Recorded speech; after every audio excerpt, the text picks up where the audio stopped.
My wife confessed she never loved me, only married for money. When I discovered her affair with a biker, I served her divorce papers at her office, and she lost everything, while I found the happiness they never saw coming. I'm 34 years old. I work in corporate finance, and until a year ago I was married to someone I thought loved me. Spoiler alert, she didn't love me. Never did. And finding that out was probably the best thing that could have happened to me, even though at the time it felt like someone was ripping my heart out with their bare hands. The thing is, it wasn't a gradual discovery or anything like that. It was like a nuclear bomb in the middle of what was supposed to be a romantic weekend. But we'll get to that. Because to really understand this story, I need to go back a bit, maybe like 6 years ago. When I met Melissa in college, it was my senior year and she was a junior, studying marketing or communications, something like that. I met her at a mutual friend's party and, I'm not gonna lie, I thought she was amazing from the first moment. She was pretty, super social, always surrounded by people, and I was more the quiet, studious type who spent all his time in the library. I don't know what she saw in me, to be honest, but we started dating and things flowed pretty well. She was fun, impulsive, got me out of my comfort zone, and I guess I gave her stability or something like that. My friend said we were opposites, but that we worked, that whole idea about opposites attracting and all that shit. We got married like 3 years after graduating. I already had a decent job at a financial firm, and she was working at an advertising agency. The wedding was nice, nothing super fancy but not small either, like 80 people or something. I remember that day thinking I was the luckiest man in the world because Melissa looked beautiful and seemed genuinely happy, and I was excited to start this new chapter together. We bought a house in a quiet neighborhood, nothing spectacular, but it was ours. We had a small yard and 2 extra bedrooms in case we ever decided to have kids. Everything seemed perfect, or at least that's what I thought. The first 2 years of marriage were good, I guess, normal. I worked a lot because I wanted to move up in the company and give Melissa the life she deserved, like being able to travel and not having to worry so much about money. She continued at her advertising job, but always complained that it was stressful and that her bosses were idiots. We'd go out with friends on weekends, watch Netflix series, do the typical things married couples do. It wasn't explosive passion every day, but it wasn't bad either. It was comfortable and stable, and I thought that's what marriage was supposed to be like after a while. But then something changed. I can't pinpoint exactly when it started, maybe like a year and a half or 2 years ago, but Melissa started becoming more distant. At first it was small things, like she'd come home from work late more often, or she'd go out with her girlfriends almost every Friday and Saturday and come back super late, like at 2 or 3 in the morning. When I'd ask her where she'd been, she'd say vague, things like, at a bar with the girls, or we went dancing, and I honestly wasn't one of those controlling types who checks their partner's phone or anything, so I just believed her and that was it. I thought maybe she needed her space, that she was stressed from work, that we all have the right to go out with our friends. She also started rejecting me more intimately, which was weird because it wasn't like that before. She always had an excuse. She was tired, she had a headache, she'd eaten too much at dinner, and when we did have sex, it felt mechanical, like she was fulfilling an obligation or something. I tried talking to her several times about how I felt. She made me feel like I was the problem, like I was being insecure or demanding. So I decided that maybe we needed to reconnect. Do something special together away from the stress of daily life. I found this amazing place in the mountains, an isolated cabin with a fireplace and jacuzzi, super romantic and all that. I booked it for a long weekend, took days off work, and told Melissa as a surprise. At first, she seemed excited, said it was just what we needed, and I felt relieved because I thought we were finally going to fix whatever was broken between us. The trip started well. We drove like 3 hours to get to the cabin, which was in the middle of the woods and was exactly like it looked in the photos. The first day was nice. We walked through the forest, cooked together, drank wine by the fireplace. Melissa was on her phone more than I would have liked, but I tried not to make a big deal about it. The second night we opened a second bottle of wine, or maybe it was the third. I don't remember well. And Melissa got pretty drunk. I had also been drinking, but not as much as her. And then it happened. We were sitting on the couch in front of the fireplace, and I said something like, I love you, you know? Or something cheesy like that. And she laughed. It wasn't a nice laugh. It was a bitter laugh. Almost cruel. I stared at her, confused, and asked her what was so funny, and she just shook her head and said, "Nothing. Forget it." But I insisted because something in her tone put me on alert. And finally, she let it all out. She told me that the truth was she'd never really been attracted to me, that I was too boring, too predictable, too safe. That she married me because I was stable and reliable, but that didn't mean she found me exciting or interesting.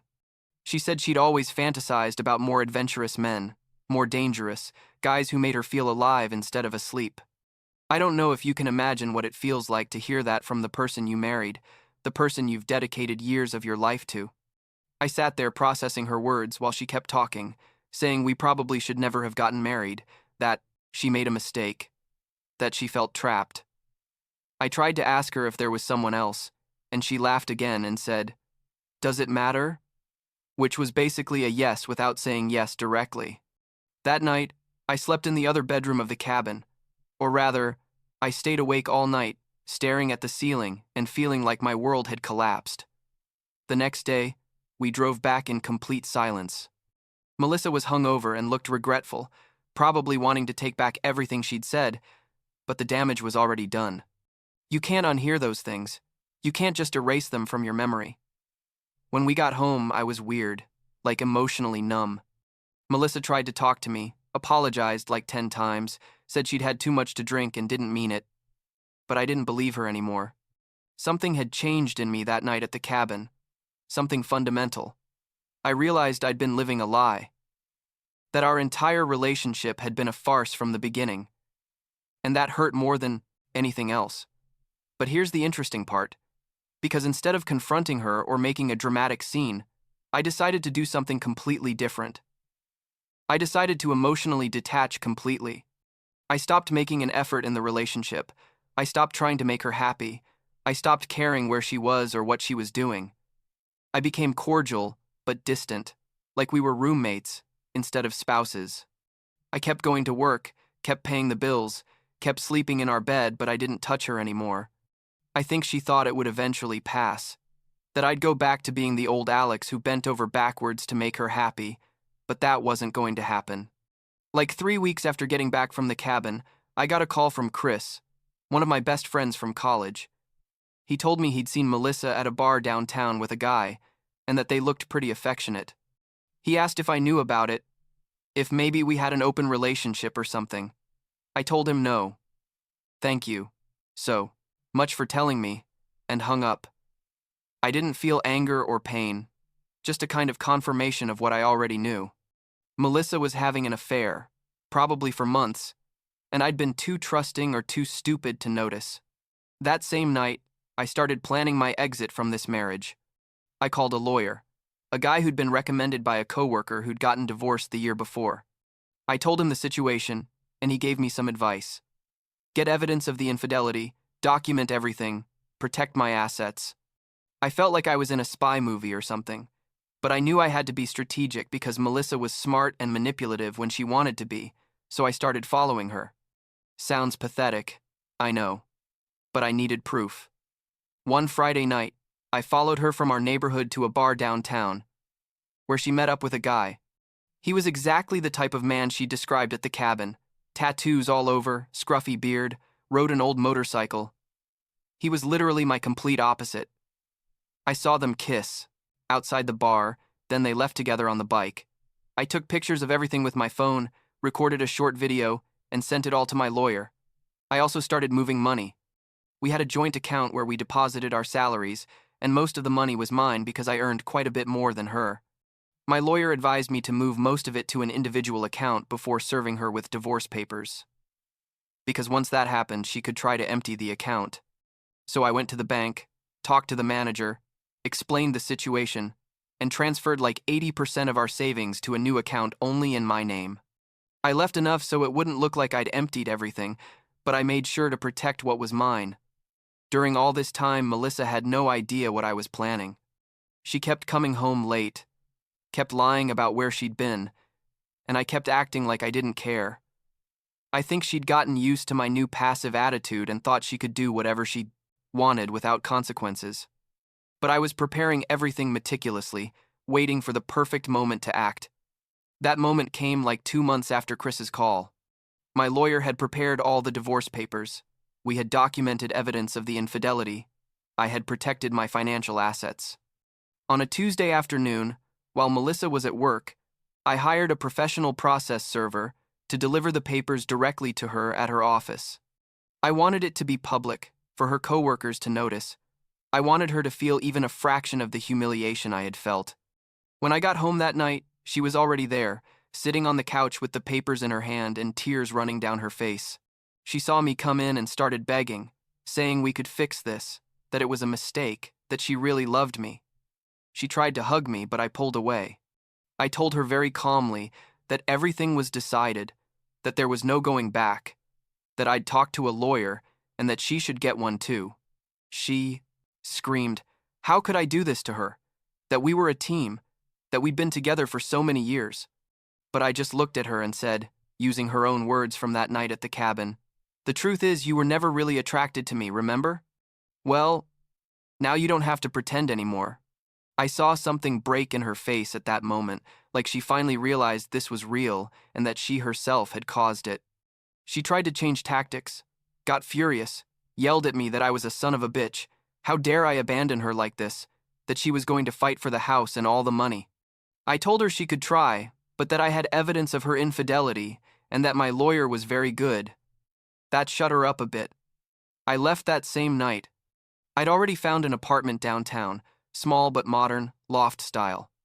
I'd packed my most important things during the day and left them at my office, so I only needed to make one trip to move temporarily. I left the house, left Melissa crying on the couch, and didn't look back. The divorce process took like 4 months. Melissa tried to fight for the house, but in the end we reached an agreement. I kept the house but paid her a small amount as compensation. She took her car and some things, and each of us kept our own money.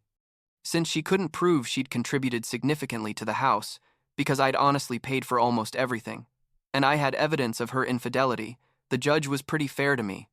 During those months, I heard things through mutual friends. Apparently the motorcycle guy, Derek, I think his name was, ghosted her like 2 weeks after we separated.